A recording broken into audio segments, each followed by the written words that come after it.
if you don't set a target, you're never going to hit the target. And that is for sure true when it comes to what goals and just milestones you want to achieve in your business. Strategic planning is really the ability to stop and look at the big picture, that big picture being long term.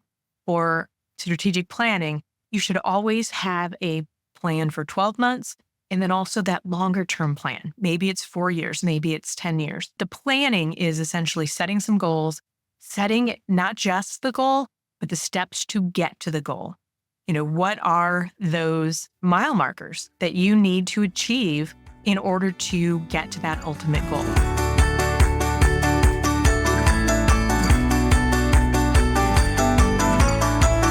Hi, and welcome to Accounting with Confidence. I'm your host, Beth Whitworth, and today I am here to talk to you about strategic planning. Tomorrow, I am leaving on a trip. I am going down to Texas, and this is the second time I have done this trip, and it is really considered a strategic planning trip.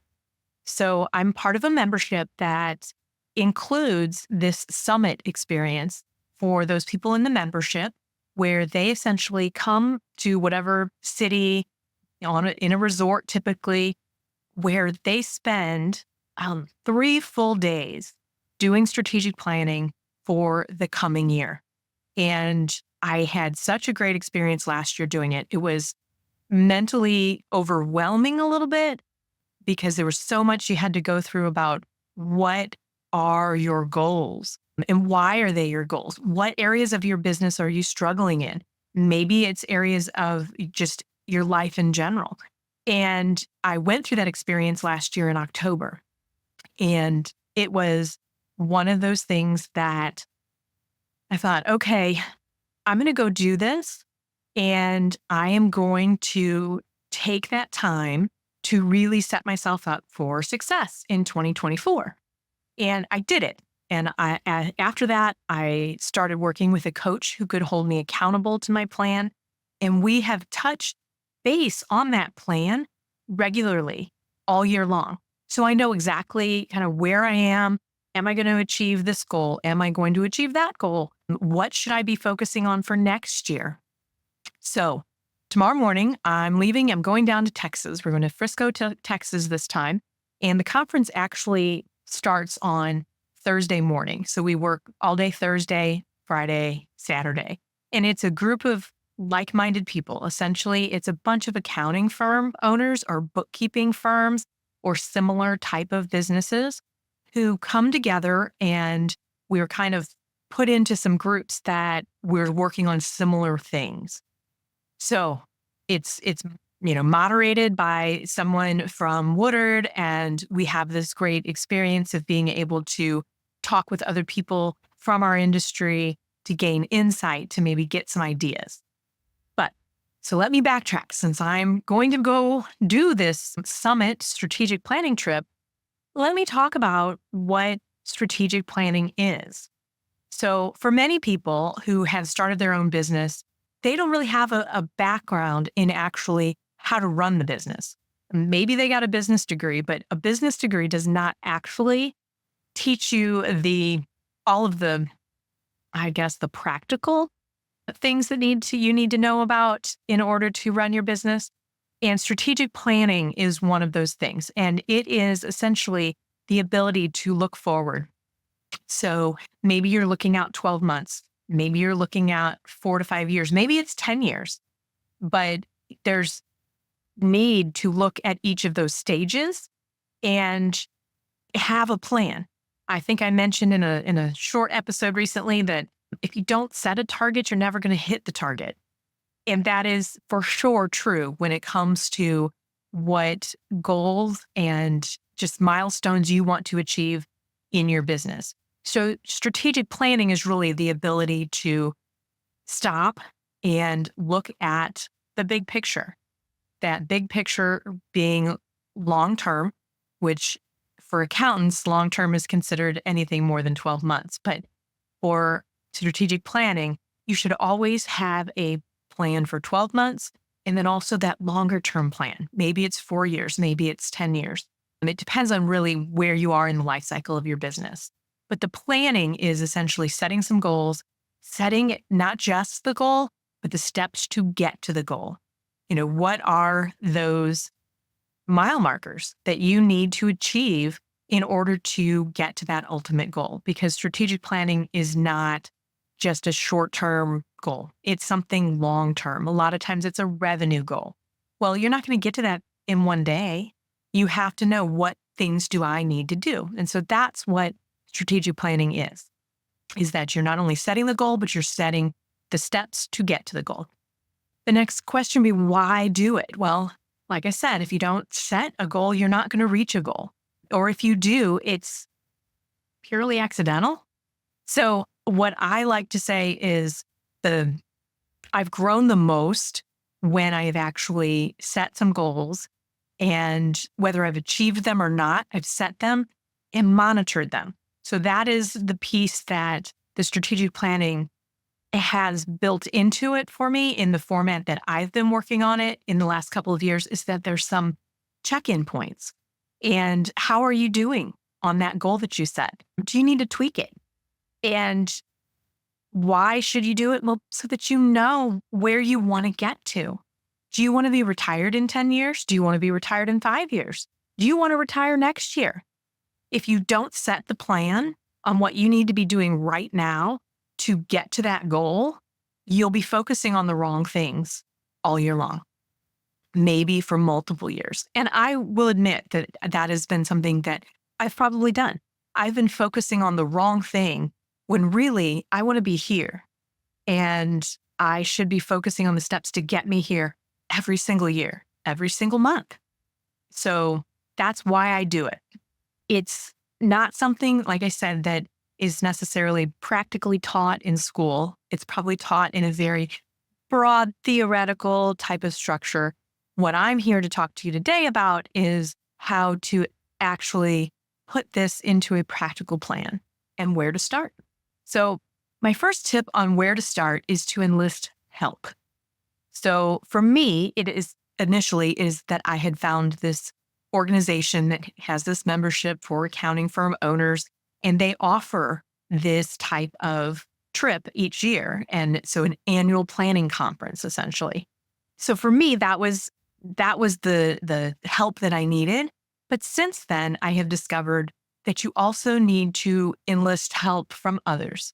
So whether it's a key team member, maybe you have somebody on your team that shares your vision and you rely on heavily, and you want to make sure that you are kind of rowing the boat in the same direction, and that that person knows where you're going, because they're really the best candidate for being able to point things out to you that might trip you up or might slow you down, or whatever those things are, because they're intimately aware of your business.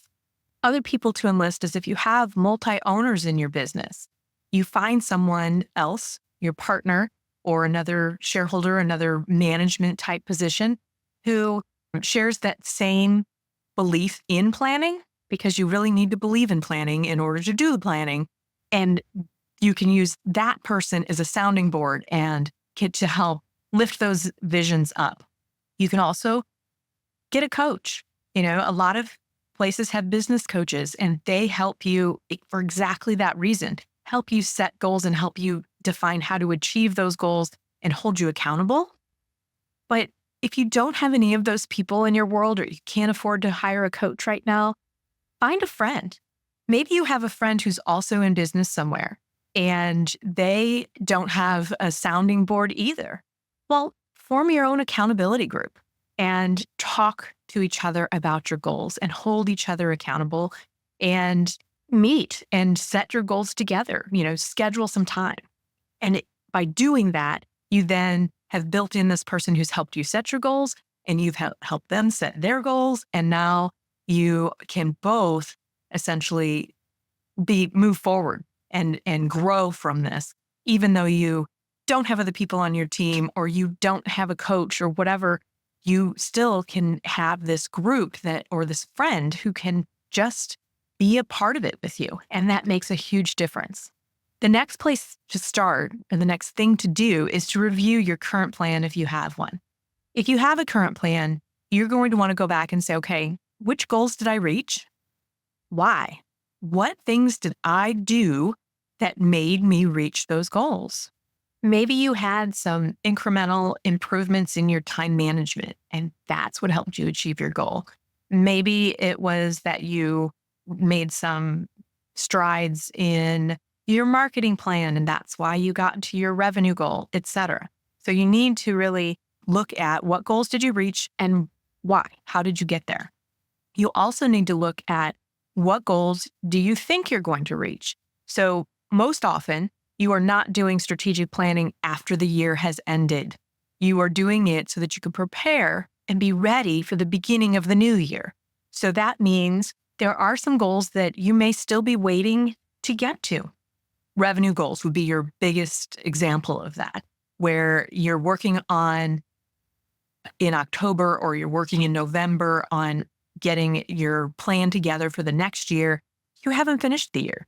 Are you on target to reach those goals that you still have a few weeks left to commit to? Okay, let's talk about that. Go through what things are you think you're going to reach and why. And then finally, what goals did you just miss? And why? It's really important to understand, why that goal wasn't something that you could get accomplished. Maybe things changed. Maybe in all of the things that you were working on this year, that one became less important for some reason. Something else more important really moved into the forefront. Sometimes that's a health issue. Sometimes that is a job change. Sometimes that's a big change in your customer. Maybe somebody, who you were working with, you're no longer working with, and that was a big part of your revenue. Whatever that is, identify what the goal was and why did you miss it. Maybe it was the goal wasn't defined well enough.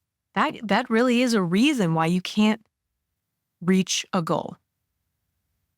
So once you've looked at the current plan and the status, okay, where are you on those? Some of those are going to be some recurring themes possibly that are going to come up with the new goals.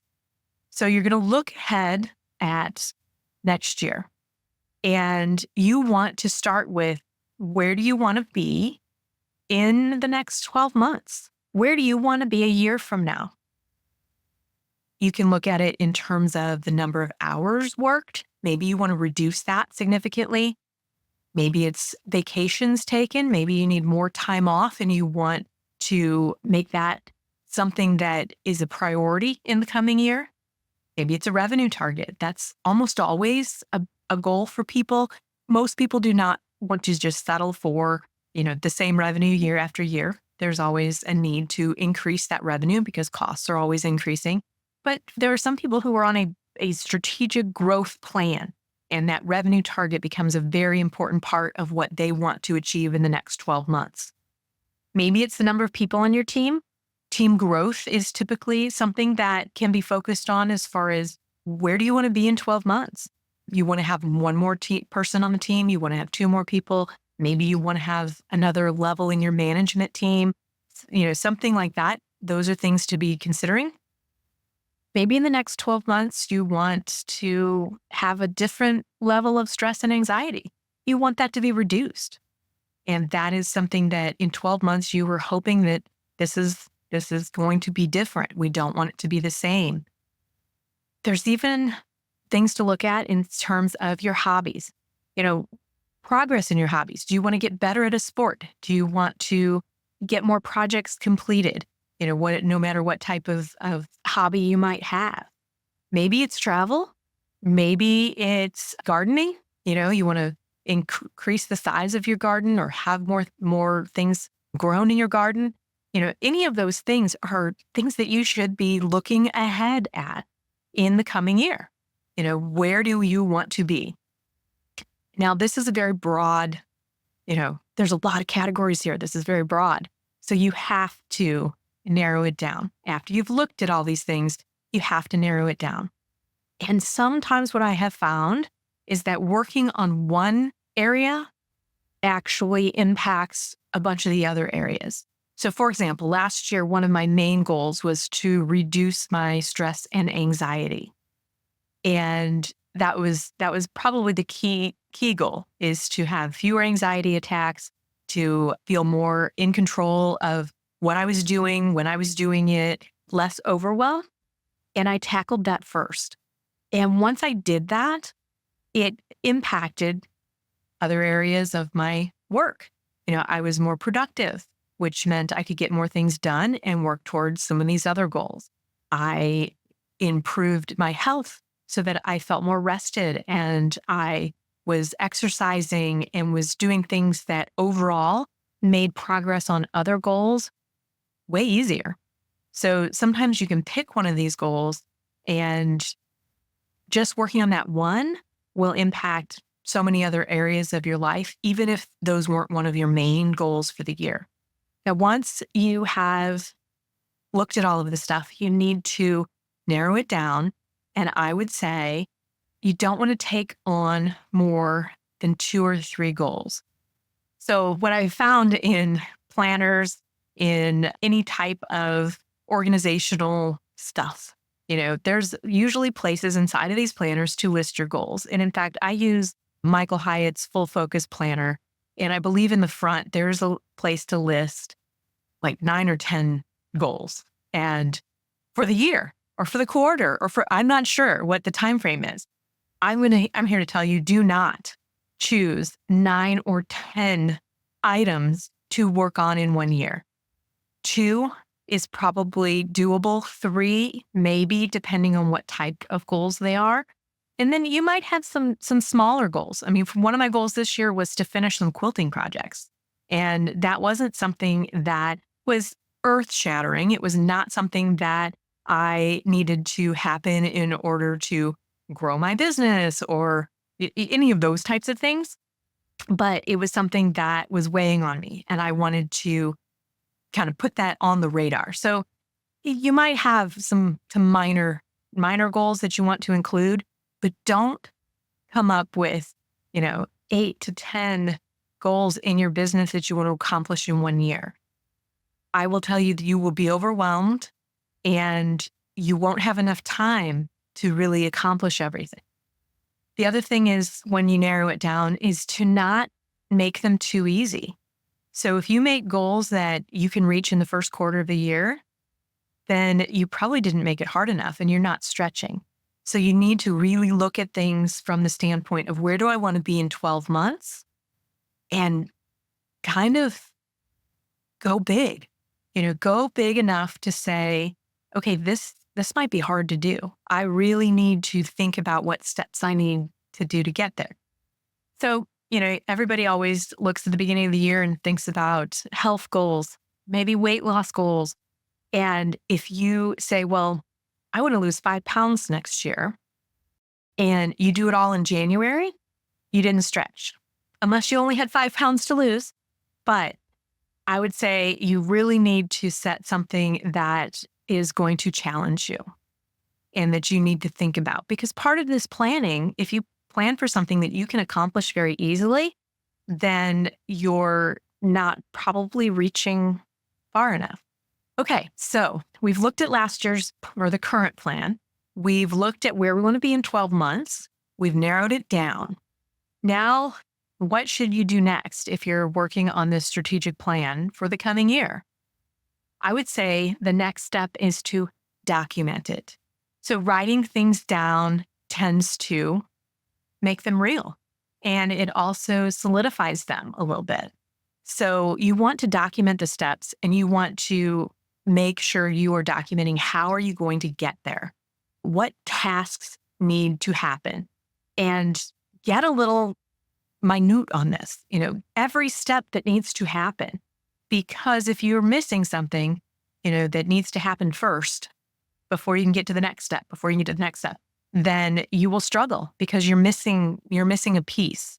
So you have to kind of, where do you want to be? And what is the first thing you need to do to get there? And what's the second thing? And what's the third? And document it. Start writing down those milestones. Also, put in a by when. This needs time frame. So are you looking that you want to increase your revenues by a certain percentage in 12 months? Okay, well, maybe that means you need to have accomplished, something by the end of the first quarter. Maybe that means you need to send out a letter to your clients and let them know you're having a price increase. And that's going to be part of your plan to get to that revenue goal. Well, put a date. When do you need to have that letter out by? When do you need to have that increased price in place? So you need to start putting some dates onto things and identify those logical mile markers. A lot of people, especially on financial goals, are looking at it on a monthly and quarterly basis. If I'm here by the end of first quarter and I'm here by the end of second quarter, I'm on target to get here by the end of the year. So you need to put some mile markers in place. And then you need to have a system for how to track your progress. Is it maybe your goal is to increase number of clients? Okay, well, how many clients do you have now? And how are you going to track how many clients you've added? Maybe that's inside your CRM system. Maybe you create some sort of spreadsheet to keep track of your leads and who has become a client and who hasn't. Some sort of tracking system. Now, for me, we use Canopy inside of our practice as our practice management software. And so I was able to take last year's strategic goals that I set. I want to say 3, and build out the steps inside of Canopy. And I put the job in there, and then I put a time frame on it, and then I put each task that I needed to do. So the task relating to reducing my anxiety and overwhelm, I put the steps in there. What do I need to do? Well, I need to come up with alternative ways to handle my stress. I need to start some sort of exercise routine and stick to it and make it a habit. And so I just documented all those steps in there so that I had a way to track how I'm doing on getting to the goal. So had some sort of tracking system. And then we go back to the beginning on how to get started is you need to have somebody who's going to hold you accountable. Find that friend, that key team member, that other owner, that coach, and set up times during the year to meet, to check on your progress. And you want to schedule those times to meet with your team or your accountability partner on a pretty regular basis. You don't want to set up this plan and then just ignore it. And I will tell you, that's how I operated for years and years and years. Beginning of the year, got to set those business goals, set them, and I would set them and forget them. I would just go back to the beginning, so end of the year, got to set my new goals. What did I do last year? Oh, I didn't even track that. I forgot that was even a goal because I wasn't reconnecting with it on a regular basis. When you're reconnecting with these goals, whether it's with your coach or accountability partner, or even just with yourself, you need to be looking at what's getting in your way. If you're struggling to reach that goal, what's getting in your way? And sometimes it's just going back and saying, okay, I didn't define the plan well enough. I made the steps too broad. I need smaller steps that are easier to bite off. And this has come into play multiple times for me on things where we'll set up a process and I don't break it down into smaller enough steps. So say, publish a podcast episode. There are a whole bunch of steps that go into that. And when I just had it on my to-do list as do episode number 24, and didn't have all the small steps in there, it was overwhelming because my brain knows there's a whole bunch of steps, but what I'm looking at is just the one, and I can't mark it off until I've done everything. So breaking things down into smaller steps keeps you from being overwhelmed by a project, and it keeps you on track. So when you're not sure where to start, if you have gone through and really itemized the steps that you need to take, then you know exactly where you are in the process. I know if I'm one who gets overwhelmed by the size of a project. And once I break it down into smaller steps, I am able to get so much more done. The other thing that could be getting in your way if you're not seeing progress on your goals and your plan is that you're not prioritizing it. You've let other things become the priority. And maybe sometimes that's a defense mechanism.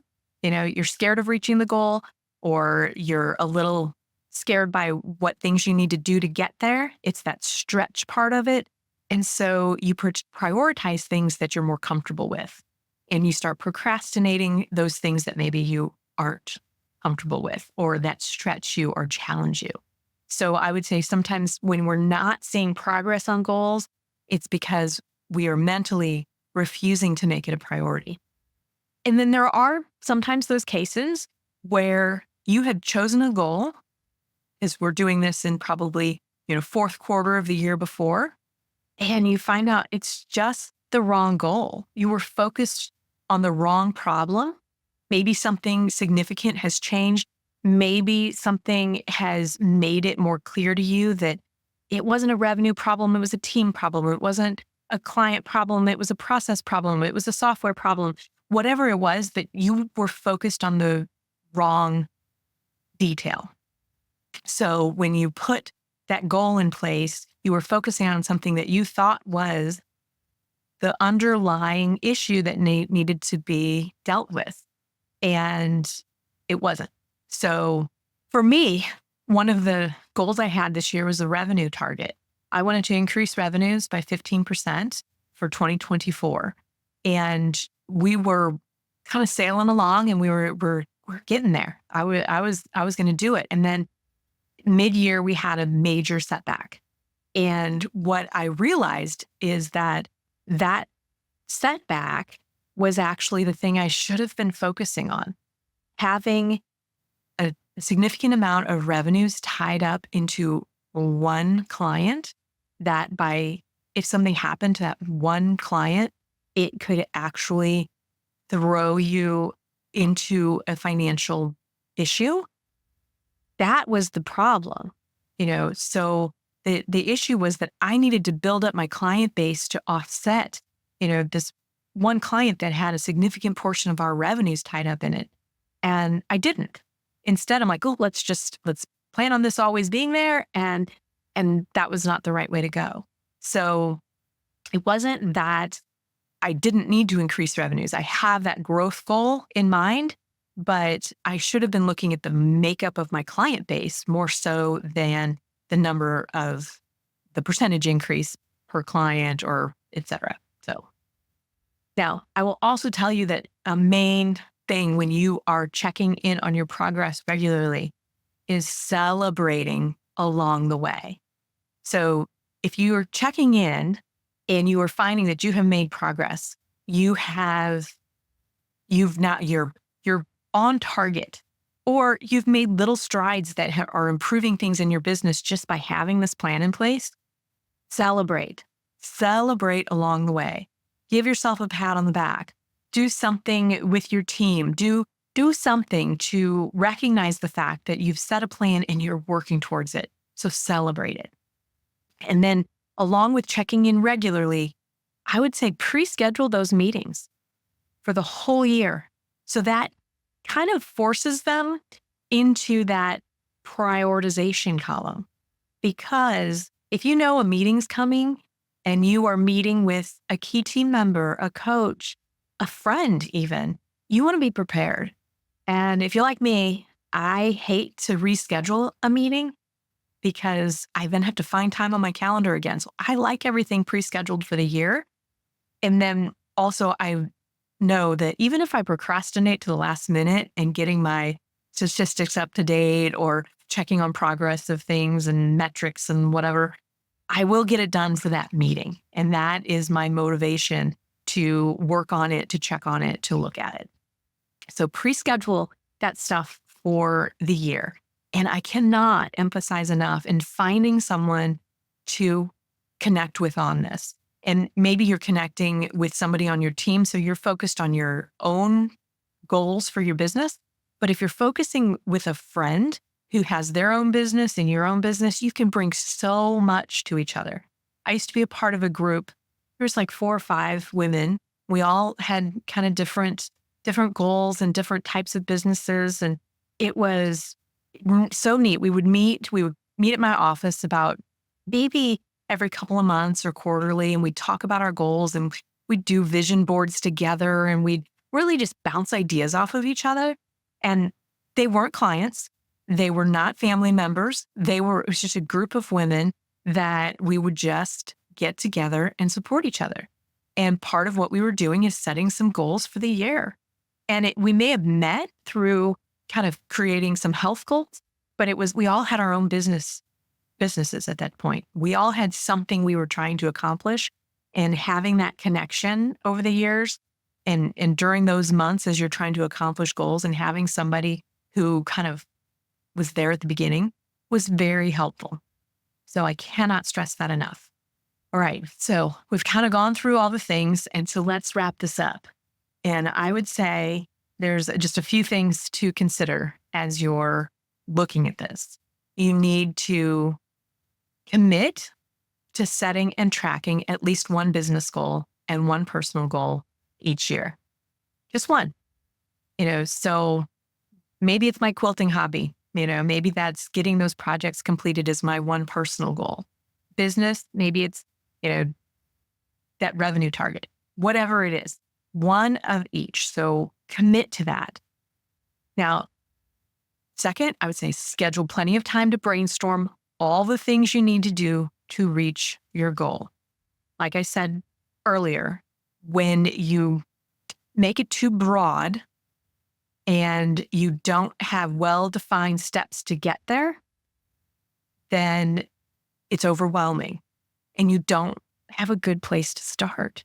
You have to go back into brainstorming, okay, all the things you need to do to get there, because you're going to document it. Third, don't be afraid to voice it to others. Putting it out in the universe, I honestly believe, helps it happen. You have other people in your corner. There are people cheering for you, even if it's silently cheering for you, or just seeing you on Facebook and giving you a thumbs up. Whatever that is, put it out in the universe.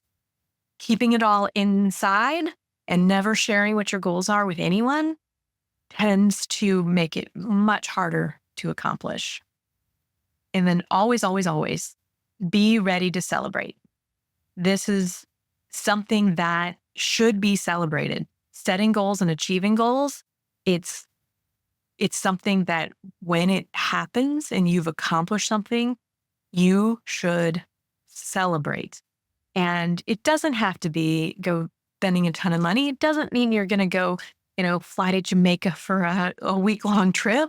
It means you are going to treat yourself well. You are going to share what you have accomplished with other people so that they can be happy for you too. And you are going to know that you've accomplished something and you've created a plan and you stuck to it. And that is worth celebrating. And that makes you a much, much stronger person. And it makes you someone who others can look up to. And if you have children, it makes you someone who they look at you and see you accomplishing goals and they want to accomplish them too.